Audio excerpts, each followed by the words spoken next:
In this quick guide, I'm going to show you how you can add quick links or Google search links on any kind of blogger post that you guys have posted. All you need to do is open up the post that you guys wanted to add. So for example, we'll do this add Google Authenticator.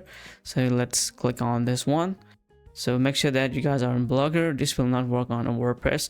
So yeah, this is only for Blogger right now. So simply click on this pencil icon and it should do the job. So you can see there is no links at all right now, and Google will automatically put the links. As you guys can see that it's linking like what is two-factor authentication.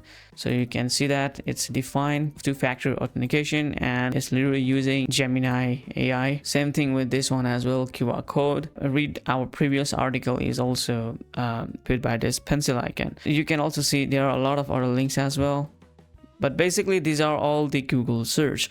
And yeah, it is good because in Google's eye it is a positive signal. So yeah, make sure to use these internal links and external links as well, just using this pencil icon.